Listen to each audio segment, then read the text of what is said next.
देश के एक छोटे से गांव करौलीपुर की पहचान खेत खलिहानों और शांत जीवन से थी। लेकिन इस गांव की एक काली सच्चाई भी थी। गांव के बाहर का पुराना शमशान। दिन के उजाले में लोग अपने मृतकों का अंतिम संस्कार वहीं करते थे। पर जैसे ही सूरज ढलता, उस ओर जाना तो दूर, लोग उसका नाम लेने से भी डरते। उस शमशान में एक औरत भटकती है। लंबी काली परछाई, सफेद साड़ी और उल्टे पांवों वाली। रात के ठीक 12 बजे वो जिनका नाम पुकारे, उन्हें अपने साथ ले जाती है। गांव के बच्चे इन कहानियों को सुनकर डरते भी और आकर्षित भी होते। गांव में 2 दोस्त थे, अनिल और देव। अनिल गांव का सबसे जिज्ञासु लड़का था। किताबें पढ़ना, रहस्यों की तलाश करना उसका शौक था। वहीं देव थोड़ा हिम्मती और शरारती स्वभाव का था। अक्सर रात को दोनों बैठकर यही चर्चा करते। देव: अरे ये सब बुजुर्गों की बनाई कहानियां हैं, भूत वूत कुछ नहीं होता। अनिल: पर अगर सच हुआ तो सब झूठ क्यों बोलेंगे? धीरे धीरे यह चुनौती बन गई। आखिरकार अमावस्या की रात को दोनों ने तय। रात गहरी हो चुकी थी। आकाश में बादल छाए हुए थे। पूरा गांव नींद में डूबा था। अनिल और देव हाथ में लालटेन लेकर धीरे धीरे शमशान की ओर बढ़े। हवा में अजीब सी गंध थी, धुएं, राख और गली हुई लकड़ी की। देव ने बोला, चलना, तू इतना धीरे क्यों चल रहा है? जैसे जैसे वे पास पहुंचे, कुत्तों का हुआ हुआ बढ़ता गया। दोनों के दिल की धड़कनें तेज हो रही थीं, मगर वे एक दूसरे के सामने डर दिखाना नहीं चाहते थे। देव ने बोला, चलना, तू इतना धीरे क्यों चल रहा है? अनिल ने बोला, सावधानी रखनी चाहिए, पता नहीं सच। दोनों के कदम शमशान की दीवार पार कर दिए। शमशान वीरान पड़ा था। पुरानी चिताओं की राख उड़ रही थी। पीपल का पेड़ चुपचाप खड़ा था, मानो उसकी जड़ें सदियों से कुछ छुपाए बैठी हों। अनिल ने महसूस किया कि कोई उनका नाम पुकार रहा है, धीमे मगर साफ। अनिल, देव। दोनों ने चौंक कर इधर उधर देखा। वहां कोई नहीं था। अनिल कांपती आवाज में, तूने सुना? देव जबरदस्ती हिम्मत दिखाते हुए, हाँ, कोई हमें डराने की कोशिश कर रहा है। गांव का कोई आदमी होगा। लेकिन उनकी आंखें कह रही थीं कि वे खुद भी इस पर यकीन नहीं कर रहे।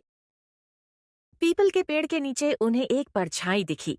लंबी पतली औरत, सफेद साड़ी में। उसके बाल खुले हुए थे और वह धीरे धीरे उनकी तरफ बढ़ रही थी। देव ने लालटेन उसकी ओर उठाई। रोशनी पड़ते ही उसका चेहरा साफ दिखा, आधा जला हुआ, मांस झुलसा हुआ, आंखें लाल अंगारों की तरह चमकती हुईं।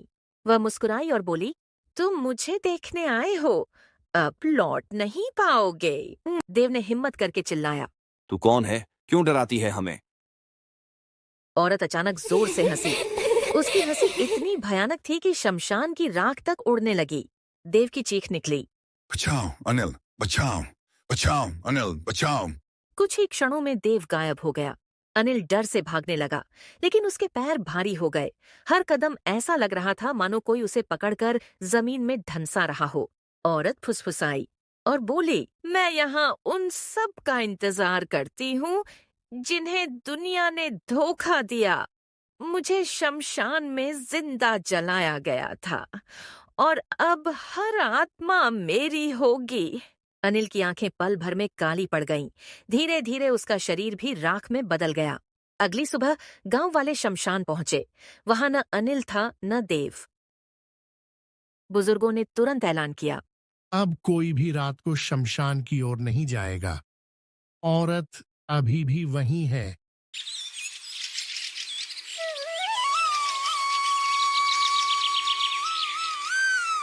राजू बेटा, मैं एक बोलता पेड़ हूँ और तुम्हें खेलते देखकर मुझे बहुत खुशी होती है। बच्चे पक्षी हर दिन मेरी शाखाओं पर आकर बैठते हैं। बच्चे मेरे आंगन में खेलने आते हैं, ये देखकर मुझे बहुत खुशी होती है। मैं भी तुम्हारे साथ खेलना चाहता हूँ, लेकिन मैं तुम्हारे साथ खेल नहीं सकता, सिर्फ बातें ही कर सकता हूँ।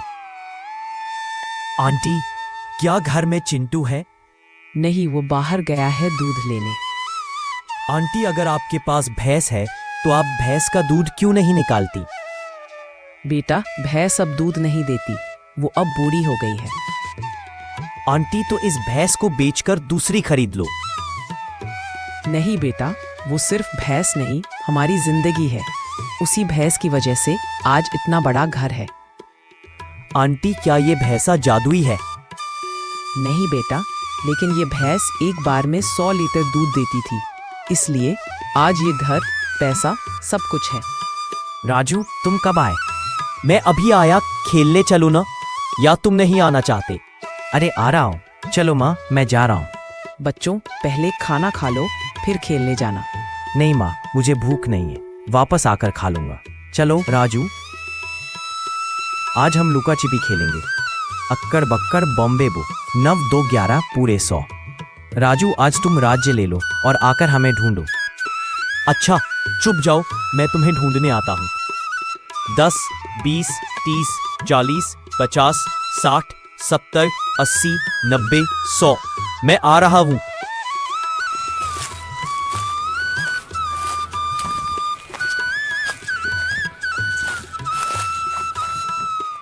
चिंटू बेटा, भूत भूत बचा लो। चिंटू बेटा, मैं भूत नहीं हूँ, मैं तो एक बोलता पेड़ हूँ। क्या हुआ चिंटू, तुम क्यों चिल्लाए? ये पेड़ बोल रहा है। क्या बात कर रहे हो? क्या पेड़ कभी बोल सकते हैं? राजू बेटा, मैं एक बोलता पेड़ हूँ और तुम्हें खेलते देखकर मुझे बहुत खुशी होती है। बच्चे पक्षी हर दिन मेरी शाखाओं पर आकर बैठते हैं। बच्चे मेरे आंगन में खेलने आते हैं, ये देखकर मुझे बहुत खुशी होती है। मैं भी तुम्हारे साथ खेलना चाहता हूँ, लेकिन मैं तुम्हारे साथ खेल नहीं सकता, सिर्फ बातें ही कर सकता हूँ। इस जंगल में कितने तरह के पेड़ हैं, उनमें से कौन से पेड़ बोल नहीं सकते? फिर तुम कैसे बोलते हो? इसके पीछे एक बहुत बड़ी कहानी है। तो हमें ये कहानी सुनने में बहुत अच्छा लगेगा। तुम कहानी सुनाओ। एक दिन एक साधु बाबा मेरी छाया में आए और बोले, हे वृक्षदेव, क्या मुझे आपकी छाया में आश्रय मिलेगा? मुझे तपस्या करनी है। उस समय मेरे मुंह से पहला शब्द यही निकला, हे साधु बाबा, आप मेरी छाया में तपस्या कर सकते हैं? परंतु मेरी तपस्या 1-2 दिन की नहीं है, अनेक वर्षों की है। कोई बात नहीं साधु बाबा, आप अपनी तपस्या शुरू कर दीजिए, यहाँ आपको पूर्ण शांति का वातावरण मिलेगा। ठीक है, तो मैं अपनी तपस्या शुरू करता हूँ। हाँ साधु बाबा, आप अपनी तपस्या शुरू कर दीजिए। ऐसे ही कई साल बीत गए। जब साधु बाबा की तपस्या पूरी हुई, उस समय साधु बाबा ने मुझसे कहा, वृक्षदेव, बहुत वर्षों तक आपकी छाया में तपस्या की है, आपने मेरी बहुत सेवा की है। आज मैं तुम्हें वरदान देता हूँ कि जैसा आज तुम बोल रहे हो, तुम सदैव प्रसन्न और संतुष्ट रहोगे, तथा जो व्यक्ति तुम्हारी शरण में आएगा उसका मन प्रकाशित हो जाएगा। तब से मैं बोलने वाला पेड़ और सुख शांति के पेड़ के रूप में प्रसिद्ध हो गया। वृक्ष देवता, तुम्हारा परिचय सुनकर हमें बहुत खुशी हुई। जो दूसरों की मदद करता है, भगवान उसे कभी किसी चीज की कमी नहीं होने देते। जो व्यक्ति दूसरों की मदद करता है, भगवान उसे किसी चीज की कमी नहीं होने देते। दोस्तों, आज की कहानी आपको कैसी लगी, हमें कमेंट में बताएं। और ऐसी ही और कहानियां देखने के लिए हमारे YouTube चैनल को सब्सक्राइब जरूर करें। धन्यवाद। गांव के एक कोने में रामू अपनी माँ के साथ मिट्टी के छोटे घर में रहता था। रामू सुबह से शाम तक मेहनत करता, खेत जोतता, दूसरों के लिए काम करता, लेकिन फिर भी 2 वक्त की रोटी मुश्किल से जुटती। गांव वाले अक्सर ताना मारते, अरे रामू, तेरे बस का कुछ नहीं, गरीब पैदा हुआ है, गरीब ही मरेगा। रामू चुपचाप सोचता, भगवान ने चाहे मुझे गरीब बनाया है, पर मेहनत करना तो मेरे हाथ में है। एक दिन जब रामू जंगल से लकड़ियां ला रहा था, रास्ते में एक बूढ़े बाबा मिले।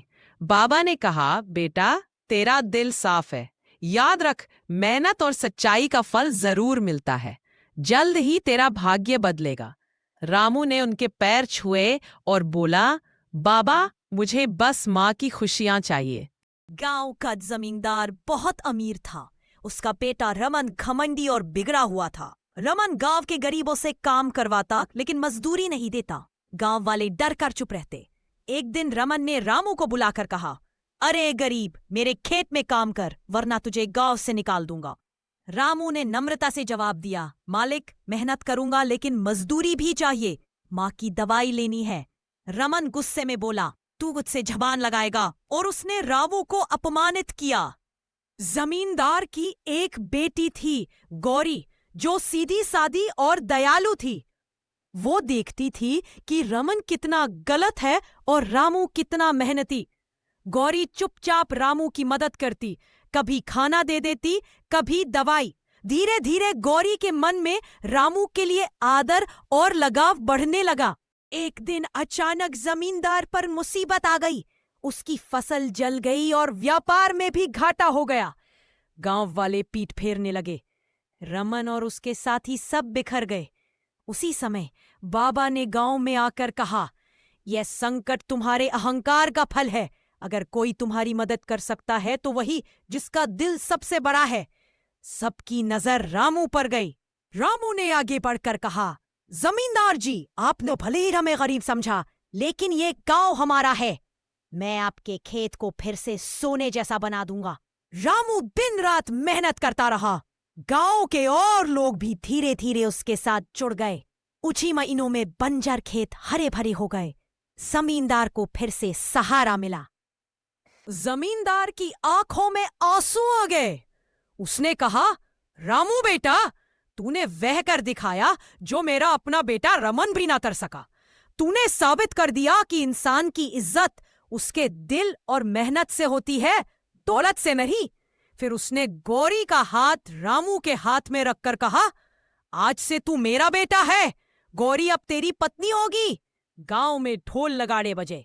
बाबा दूर से खड़े मुस्कुराते रहे और बोले, देखा, सच्चाई और मेहनत से हमेशा जीत होती है।